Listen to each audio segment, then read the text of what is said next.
disruptive. America that I fought for. Weird thing to happen. I'm sure people are aware of the breaking story that came out last week that 2 Israeli embassy staffers were murdered at the Israeli embassy. This is from Reuters, where it says suspect charged with murder in fatal DC of 2 Israeli embassy aides. Now, when I first heard this story, because the back of my mind, and maybe I was a bit quick on my assumption, but I knew at the back of my mind, just with everything going on with Israel and Gaza, with the narrative control, with trying to censor out people, and just the desperation of Zionists that are trying to keep control of people so that they can pedal towards more and more destruction in Gaza and the West Bank. I had a hunch, I had a feeling that there was going to be some sort of an attack, some sort of scenario where they're going to drive up more fear to sell the emotional ambiguity to advance a genocide. Because they're losing touch with people. They're losing touch with people. I mean, they're losing touch with Piers Morgan, of all people. Piers Morgan has started to see the light on the horrors of the Gaza genocide. So, back to the article here. It says a Chicago-born man arrested as the lone suspect in a fatal shooting of 2 Israeli embassy employees in Washington was charged on Thursday in federal court with 2 counts of first-degree murder in a killing widely condemned as an act of anti-Semitism. Elias Rodriguez, 31 years old, is accused of opening fire on a group of people on Wednesday night as they left an event for young professionals and diplomats hosted by the American Jewish Committee, an advocacy group that fights anti-Semitism and supports Israel. Rodriguez told police on the scene, "I did it for Palestine, I did it for Gaza," according to the charged documents. Witnesses recounted hearing him chant "Free Palestine" after he was taken into custody. The 2 victims struck by gunfire and killed were identified as Yaron Lichky, 30 years old, and Sarah Lynn Milgren, 26 years old, a young couple about to be engaged to be married. Friends and members of the advocacy groups they belonged to say the pair were committed to building bridges between Arabs and Jews in hopes of ending bloodshed in the Middle East. Oh, really? Interesting. After the shooting, Israeli embassies around the world immediately stepped up security. So, again, I don't want to jump conclusions. I don't want to jump the bandwagon, but like I said, when I heard this story, I was very suspicious. I was very sus, as the kids would say, on the whole rhetoric, the fact that this was a lone gunman, the fact that he was chanting "Free Palestine" when cops arrested him, and also the fact that the 2 people inside the embassy, which apparently the shooting was happening at night, the 2 people inside were working to build bridges between Arabs and Jews in the hopes of ending bloodshed in the Middle East. So it just has that kind of Luigi Mangione vibe. Just in my purview. Now, I'm not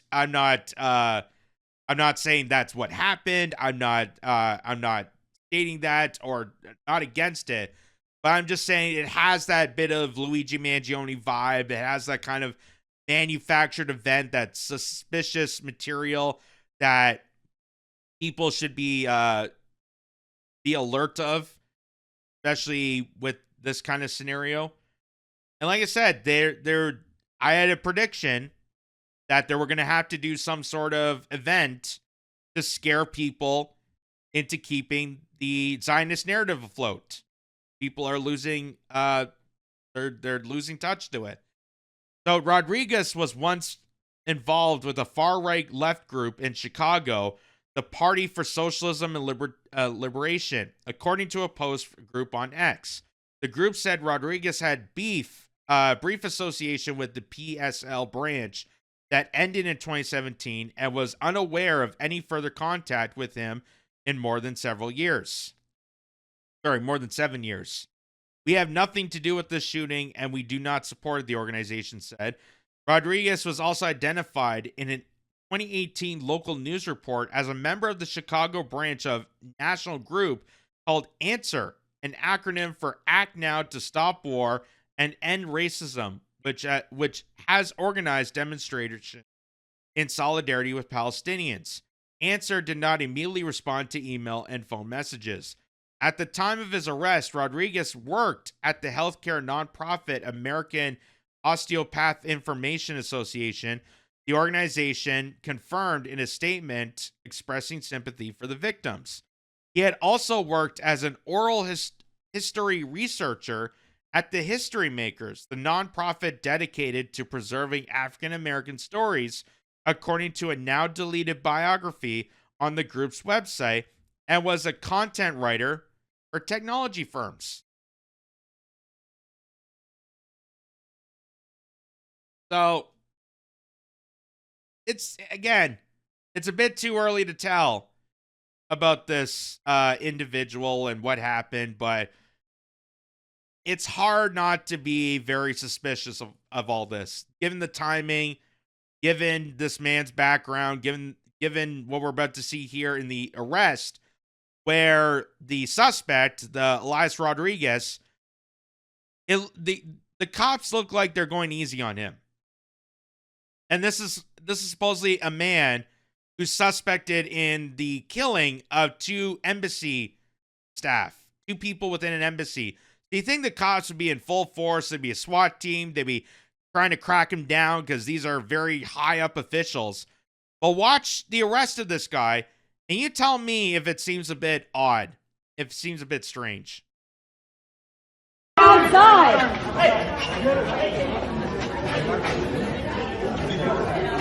No. Like, you can see, they're kind of going easy on him. They're kind of going very easy on him. You can see that there's one cop there that is holding his arms down to put him in handcuffs. There's another cop there that's yelling at another person. But you would think, just in my purview, you would think that there'd be more officers there trying to crack him down, trying to like body slam him to the ground. I'm not saying that should happen, but you think in a scenario like this, that would be the case. So again, I just find this very suspicious. It's like a Luigi Mangione resurrection, where just a lone guy who seems to be this very nice guy, all of a sudden just broke out into this embassy and shot down 2 individuals who apparently were trying to bridge the gaps between Arabs and Jewish people. Free Palestine!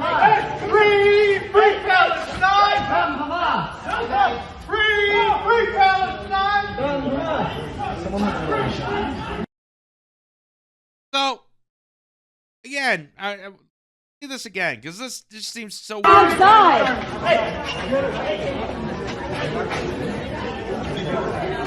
No.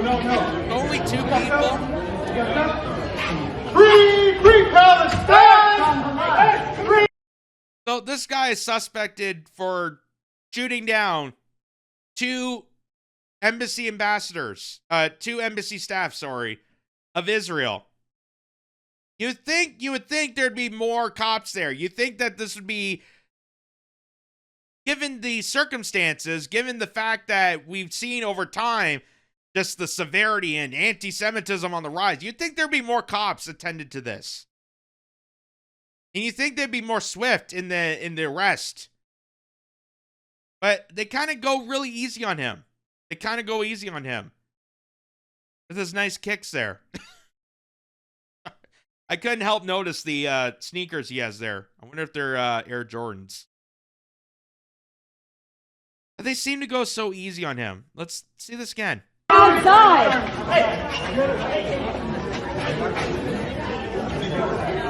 No.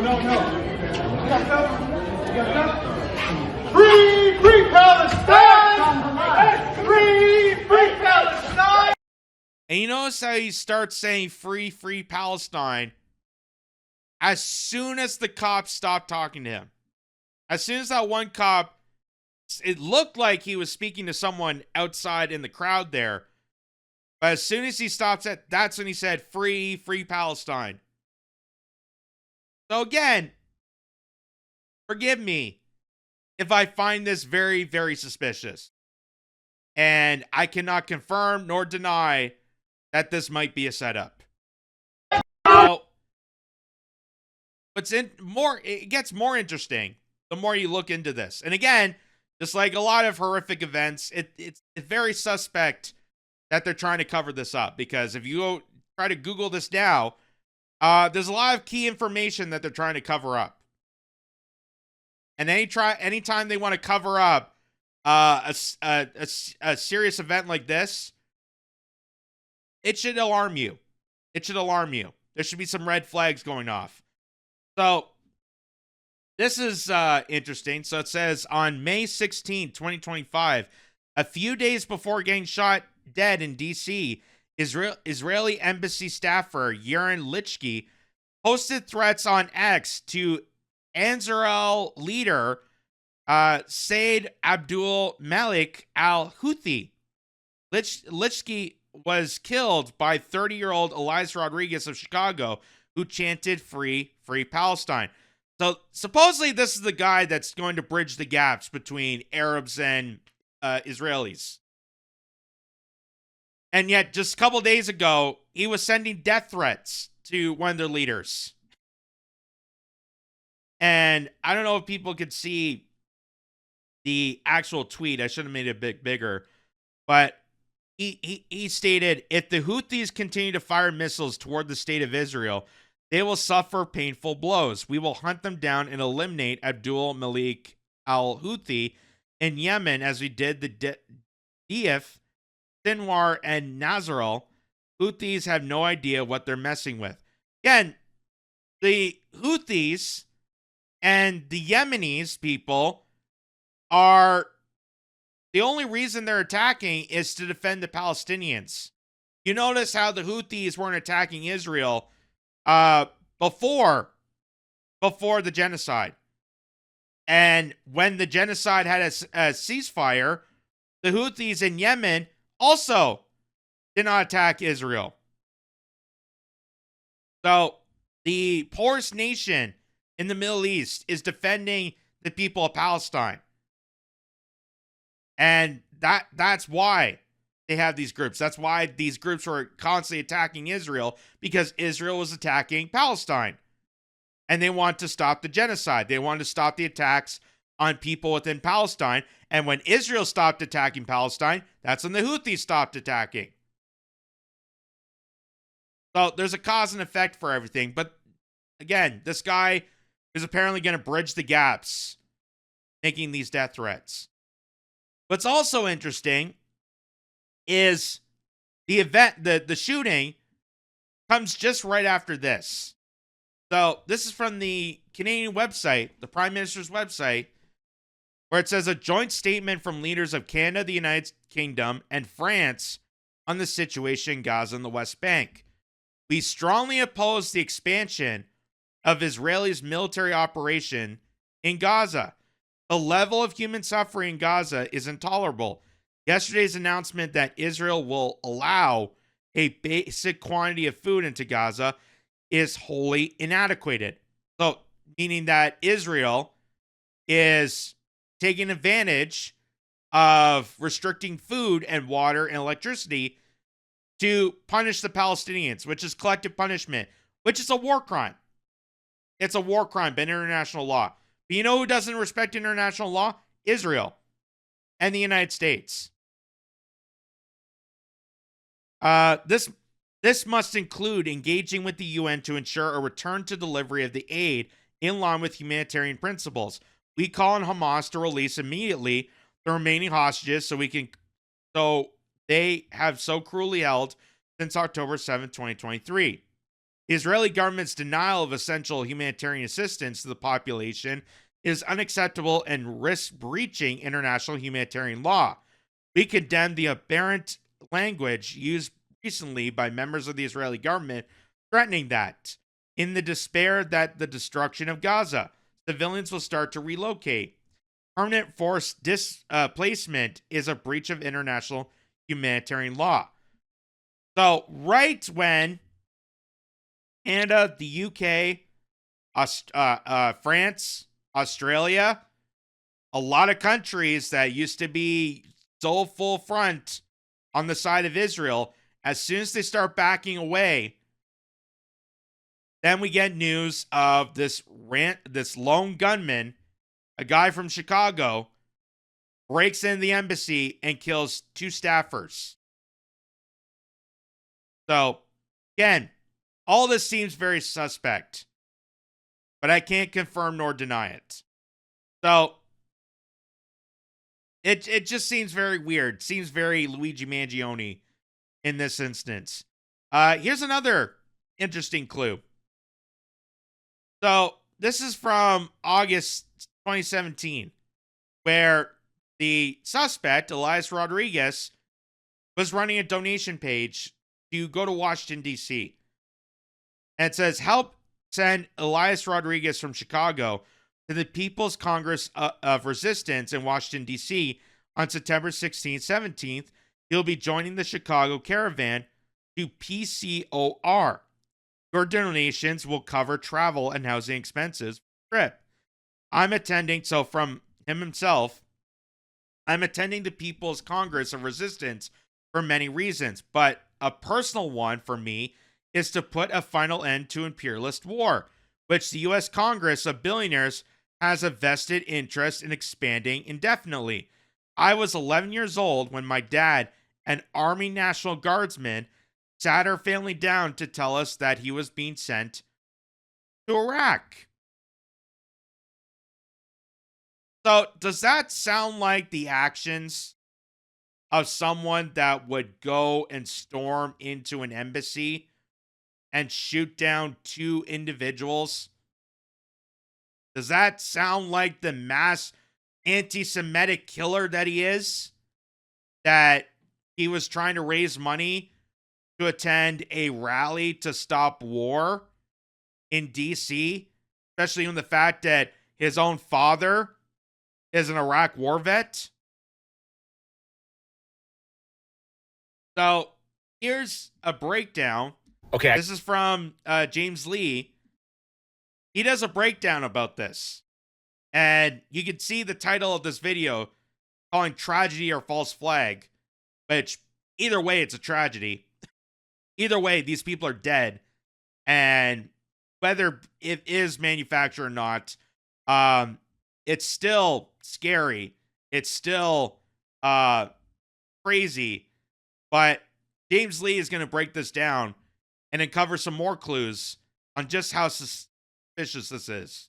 I guess I have to say this, but these 2 people did not deserve to die. I read that he had just proposed to her or is about to propose to her. Either way, I do not condone what happened to them. But what I will say is that this tragedy was very convenient to the country for which they served. Because just yesterday, said country fired warning shots at foreign diplomats who were visiting. A delegation representing 31 countries, including Italy, Canada, Egypt, and the UK, had to run for cover. Not a great situation. So, right before this tragedy, a tragedy that was happening in Israel when foreign diplomats were under attack by warning shots. Warning shots! Meaning Israel was firing at diplomats as a precursor to eventually killing them. How did that not make bigger attention than 2 staffers at an embassy? It was reported there in The Guardian, but nowhere did we see that in our media sphere. Nowhere did they see that in the United States. But eventually, they covered that up by introducing the story of the lone gunman walking into the embassy and shooting up 2 people. Isn't that interesting? Warning bullets. Warning bullets. You know, like back in the day when Israel had warning bombs. So in order to warn to people of Gaza that there was going to be a bomb threat and they're going to detonate in residential buildings, they warned the Gazans with a smaller bomb. That's the moral army of the Middle East. That's Israel for you. In order to warn the people of Gaza that we're going to kill you, they do a slightly less bomb that could kill people.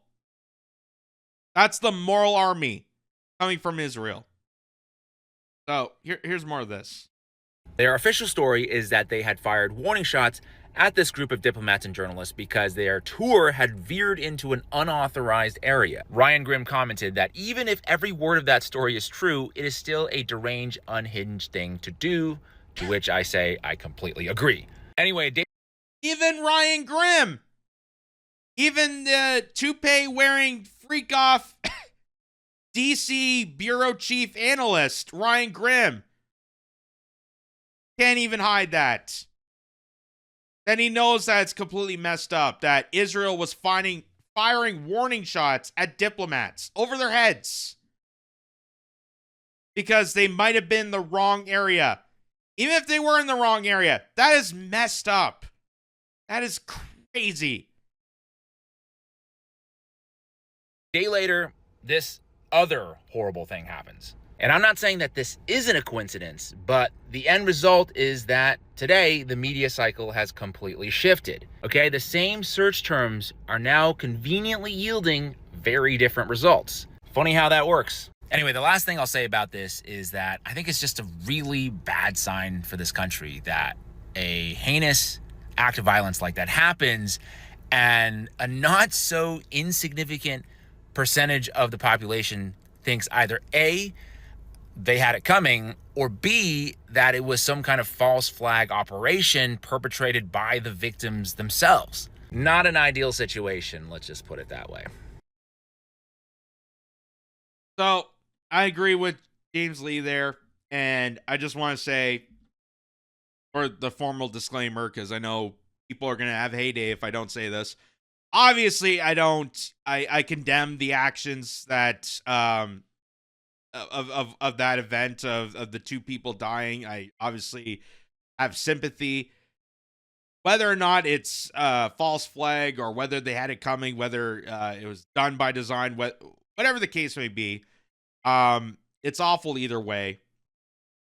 But I will say that this is the timing of this, the information that's being presented, the fact that they so swiftly changed the subject from all diplomats in Israel almost being killed by warning shots to, oh, some guy from Chicago who was a bit of a goody two-shoes roamed into the embassy and opened fire at two people and shot them dead. Amazing how quick they changed the subject, just like that. Just like that. Just as soon as, Piers Morgan was starting to see the limelight and how bad genocide is after defending it, after the most stupidest comments he made about it. Like, oh, is it that bad? Is that bad that we're killing children? Is it really that bad? That's Piers Morgan. Even for him to lose the respect of the Zionists, that's a biggie. That's a biggie. And you also got Canada, you got UK, you got France, you got Australia, you got even the majority of the United States on your side. Like I said, I was predicting that something like this was going to happen. That they're going to have to manufacture some sort of scenario. There's going to have to be some sort of false flag to stir up people, to get them emotionally back into the Zionist train, to further advance this genocide that people are dead set against for obvious reasons. The bloodshed of children, the consistent just wiping out of a population is horrible. Absolutely horrible. And regardless of who you are in this society, it should not be okay. It should not be okay. But now they can clutch people back in, because now they got the emotional stir. Just like they had October 7th to stir people in, or 9/11. to stir people in. They used 9/11 to trick people, emotionally give up their rights and freedoms and their abilities to advance a war on terror. What war on terror? The terror that they've created. They had to create the Mujahideen, which became Al-Qaeda and ISIS, so we go fight them. And in order to do that, we had to scare people first by manufacturing the 9/11 incident. So, all I could say is I can't confirm nor deny what James Lee is saying here, but it all seems very suspicious. And now, the aftermath of this is even more suspicious because now they want to advance more censorship. But anytime you see a horrific event advancing in this direction, this should be the big warning bell. Just like no one was allowed to talk about 9/11, no one was allowed to talk about allowed to talk about COVID. No one was allowed to talk about Ukraine. Now, all of a sudden, no one's allowed to talk about what happened in the embassy. You're not allowed to make comments. You're not allowed to investigate. No one's allowed to do videos about it. And here is from the ADL, the famous people that want to ban TikTok from the United States. ADL's David Goldenberg calls for mass censorship, deplatforming, and repealing Section 230 after 2 Israeli embassy aides were shot in D.C. These tech platforms are not guaranteed under the Constitution. They're just not. So right after news broke about 2 staffers at this embassy were shot and killed, they want to roll out full censorship, meaning that no one's allowed to talk about this. This should be the red flag. This should be concerning to anybody to understand that this seems way too suspicious for it to just be a violent attack. And here's David Goldenberg telling Americans that they're going to deal with more censorship, that they're going to advance this to stop future attacks. Yeah, I would say, look, I can speak specifically from an ADL perspective. ADL Center for Technology and Society has done significant studies in the responsiveness of tech platforms, and we've actually graded them on their responsiveness of anti-Semitism, Holocaust denial, other forms of hate. You know, you have a platform like Meta that just gutted its entire fact-checking department, and they're moving away from it. Oh no, Meta's getting away from their fact-checking department. You mean the propagandists that they hired from the CIA to lie and manipulate you? That they were caught red-handed so many times that they had to be let go because people were getting sick and tired of Facebook abusing them? You mean those people? Those schmucks? Oh, I feel bad that Facebook doesn't have fact-checkers anymore. That's why you need full censorship. That's why someone like me has to take control of platforms. I have to take control of platforms. I have to take control of Meta and Facebook and Twitter and Instagram and all these social media sites that I've been grading them. He's grading them. What are they, term papers? I have to grade them to see how hateful they are so I can take control of them. Again, this is the same organization that wants to remove TikTok from the United States. And they claim that it's because of Chinese spying. No, it's because people have been going on to TikTok, witnessing videos, seeing full-hand accounts of what's happening overseas, and they're not buying into the propaganda anymore. And if people aren't buying into the propaganda, we have to scare them to it. We have to scare them into falling back into line. That's what's happening here. That's what's happening here. And I don't know if that incident did happen or if it was a manufactured false flag, but either or, they had to use that scenario to scare people back into line. Because if word got out, God forbid, if word got out and people know what's happening overseas and they know that tax dollars are paying for it, there would be uproar. There'd be more uproar than just college students. Again, you're talking almost entirety of America, majority of America disagrees with the Israeli genocide agenda. or let's call it ethnic cleansing. And so what we need to do is we need to apply pressure in a real significant way on tech platforms that they have a responsibility, that they have a absolute responsibility to check and remove hateful speech that is insightful, not insightful with an S, but insightful with a C. That's not a platform then. That's not a platform. If you're saying their sole responsibility is to fact check and monitor what's allowed to be published on social media, that is not a platform. That is a publisher. That's why they have Section 230. That's why people like Donald Trump want to invoke a law to mandate that if you're going to be a social media platform, then you act like a platform and allow free speech to flourish on your platforms. Because if they are going to crack down and decide what's okay on their site and what isn't okay on their site, that's considered publishing. That's considered publishing. That's what private corporations do. And for anyone, including friends of mine that have had arguments about this, saying that, well, Facebook is a private organization, so they're allowed to do whatever they want. They can silence you, they can remove their accounts, they legally can do it. I don't care if they can legally do it. I'm saying, is it right or is it wrong?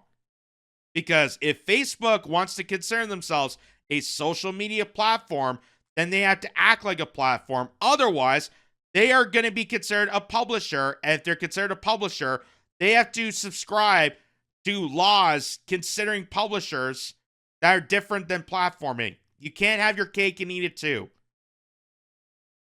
But this guy, this schmuck from the ADL, wants to crack further on social media platforms to turn them into his little Orwellian scape,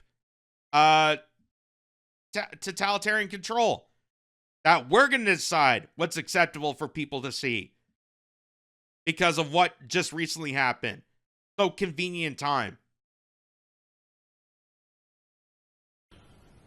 Right? And so we need to do that. Congress, there's a role for federal regulators to play, and there's also a role that states can even play too. And we've seen that in places like California and others. You hold them accountable. Like right now, tech platforms are not accountable for having misinformation.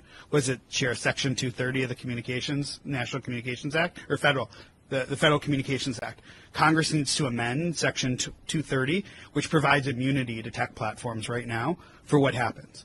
Right? If you listen to what Mark Zuckerberg said, for example, when he testified before Congress, he was like, listen, if you called 20 years ago or 30 years ago, if you called somebody to to issue a bomb threat, you didn't sue the bells.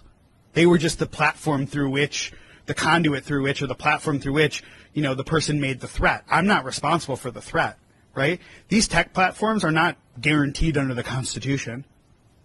They're just not. They're private companies. They can use their user agreements to kick people off, to deplatform. They did.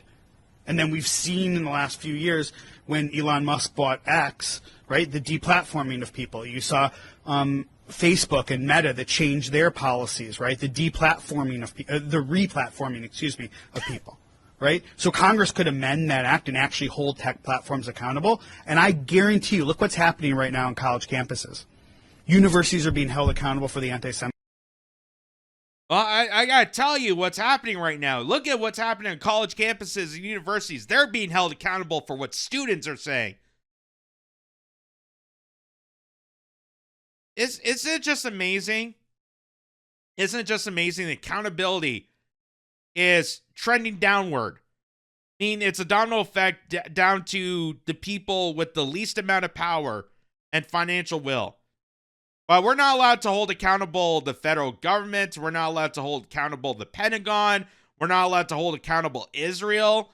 We're not allowed to hold account to the people responsible for the violence and destruction and the chaos and the anti-Semitism rise across the world.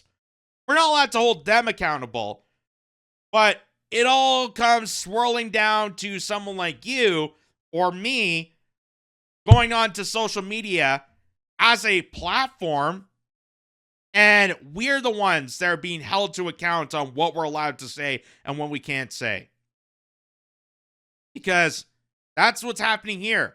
They're basically saying that Facebook, X, Instagram, YouTube, Google, all the sites that you use, they have to start shutting down accounts.